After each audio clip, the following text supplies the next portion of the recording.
Hello, I'm Dave. Welcome to Dark Psychology Channel. Have you ever been emotionally blackmailed by someone? Do you know what emotional blackmail is? I'll give you 5 seconds to think about these 2 questions.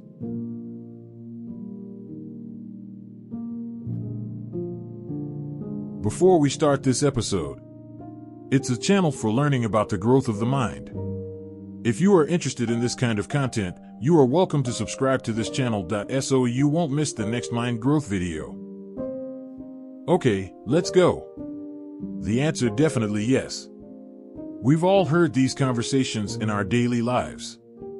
Parents say to their children, "It's okay, you don't have to do this." "Oh, I'm such a failure, I've raised such an ungrateful child.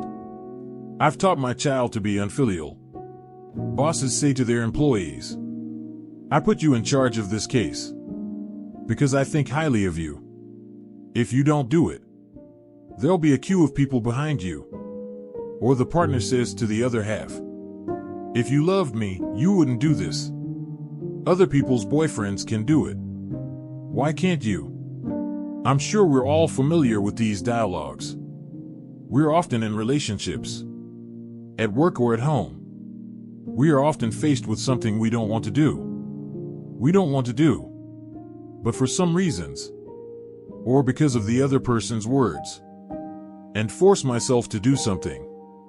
This kind of situation, we call it emotional blackmail. Today we are going to discuss about emotional blackmail. In this video, we will analyze the face of emotional blackmail, and we'll analyze how we get caught up in emotional blackmail, and then learn how to increase our sense of self-worth, to avoid the trap of emotional blackmail, so that we can to regain control of our lives. First of all, what is emotional blackmail? Emotional blackmail is a term coined by Susan Forward, a renowned psychologist. Susan Forward. It's a term used to describe a relationship in which the blackmailer will use demands, threats, pressure, silence, etc. to make the victim of blackmailer feel frustrated, guilty, or even afraid. So they're forced to comply with their demands. It sounds horrible, but it happens all the time in our relationships. And it often happens. People who are important to us, our family, our partners, our supervisors or coworkers at work, or our friends.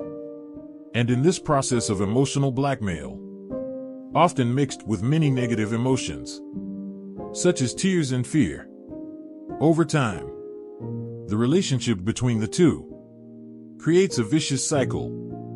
The blackmailer will habitually to threaten or belittle with words to get what he wants, to get the blackmailer to do what he wants. The blackmailer gradually loses the freedom and ability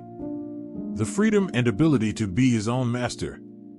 In the end, even their own ego will also disappear.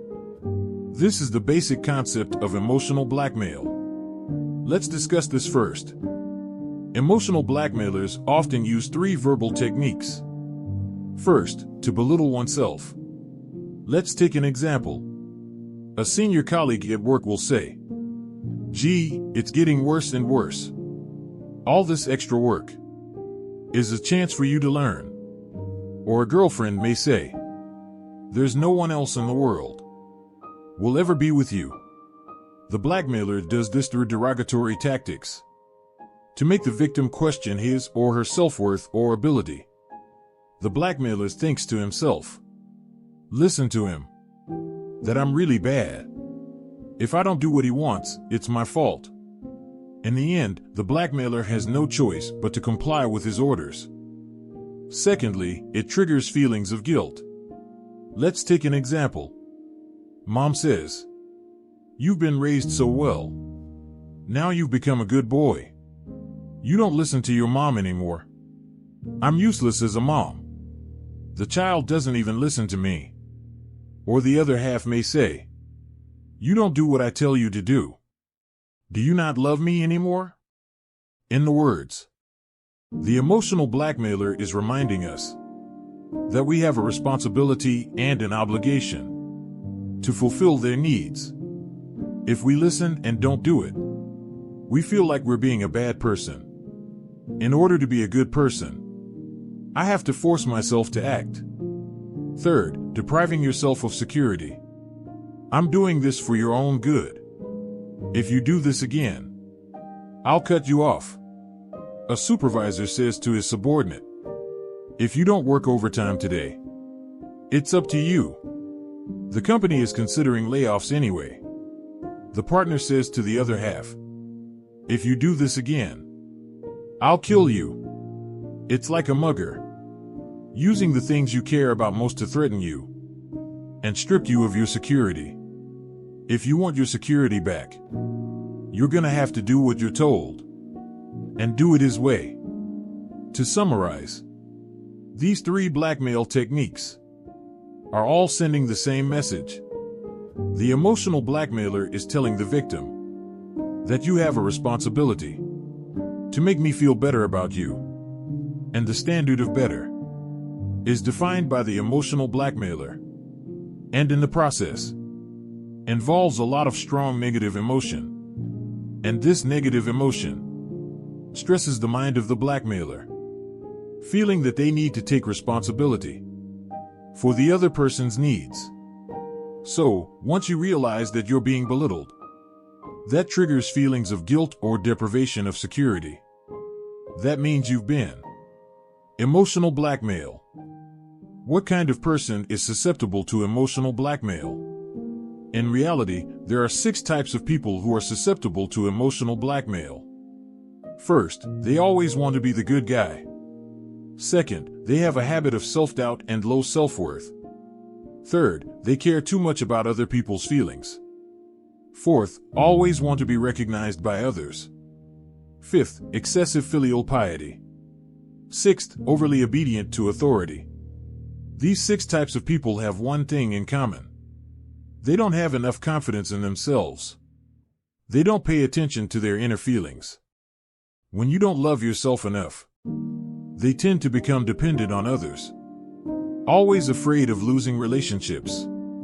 Afraid that people will hate you. It's easy to be blackmailed. Let's take an example. Suppose you have a child. You're walking past a snack bar. She's screaming for candy. You say no. You've already eaten a lot. That's when the kid starts yelling, rolling around on the floor, forcing you to buy him candy. At this point, I believe most people will still insist not to buy it for the child. Because once they do, the kid will know that it works. The next time he passes by the snack store, they'll use the same trick again, crying and screaming to get the candy they want. In fact, when faced with the threat of an emotional blackmailer, the threat of an emotional blackmailer should be dealt with is the same as how to deal with children. They must stand up for their principles and refuse. Once you've compromised this time, you'll be faced with the same situation next time. The thing to remember is, you've been emotionally blackmailed for a long time, trying to cooperate or making sacrifices instead of love. It's fear and hurt. Who becomes the blackmailer? Here's a story. Peter was working late at the office. He has to submit the files from the meeting and submit them to the director in the morning. That's when she got a call from her mom.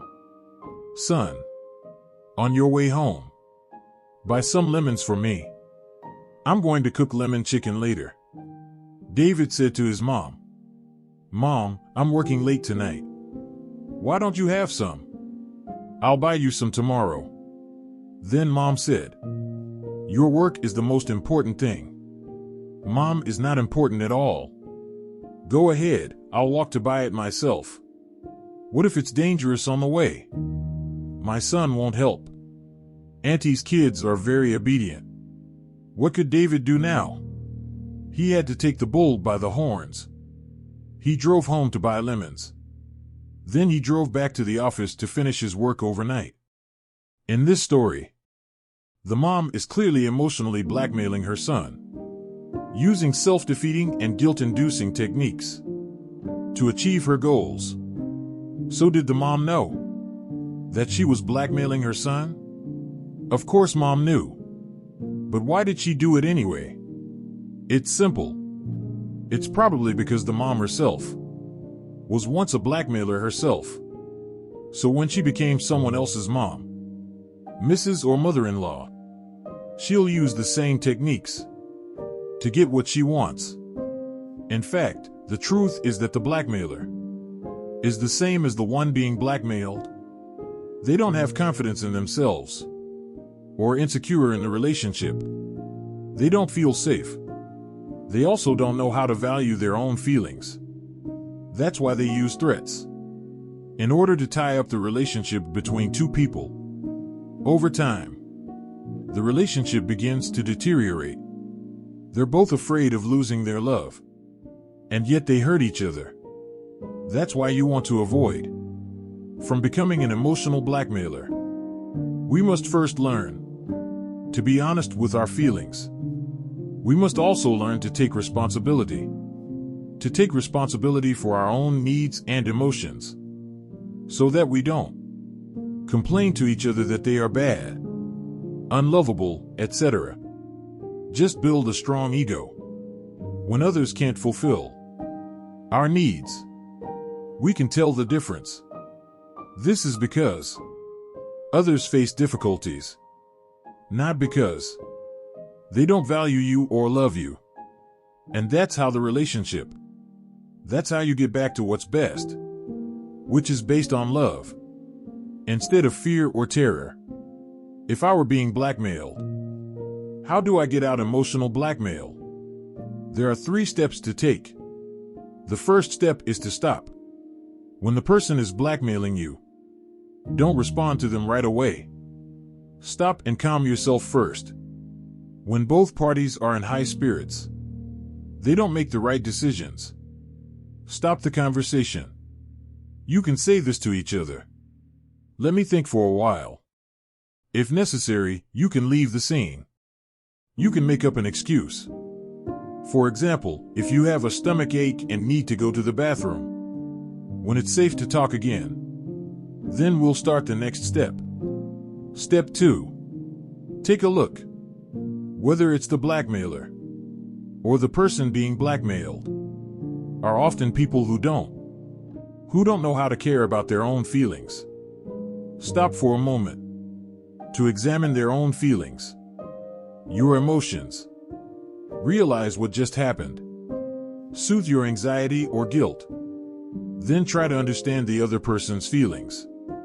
Step 3. Respond. Understand the feelings of both parties.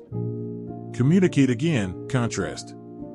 Speak out the other person's emotions first. Then you can express your own feelings. Give for an example. I understand that you just did what you did because you were feeling very upset. But when I'm treated like this by you, I feel uncomfortable. It's important to remember that a lot of emotional blackmailers don't realize you're in pain when you tell him how you feel, so he can make adjustments. This is how to use these 3 steps to get rid of emotional blackmail. You can't get rid of it with a slap on the wrist. Once you're strong, you won't be afraid to be blackmailed. After a few defeats, they won't use the same tactics. This is emotional blackmail. The thing to remember is, our life shouldn't be focused on satisfying others. We should learn to understand our own feelings so that we can be valued by others. Then we can get rid of emotional blackmail and return to a love-based relationship. Lastly, thank you for watching Dark Psychology channel. I'll also be sharing some workplace tips, career tips, love tips, life knowledge, funny cold knowledge. If you like this video, please like, share, and subscribe to our channel. Your subscription will be a great help us to make more useful video. Okay, I'll see you in the next video. Goodbye.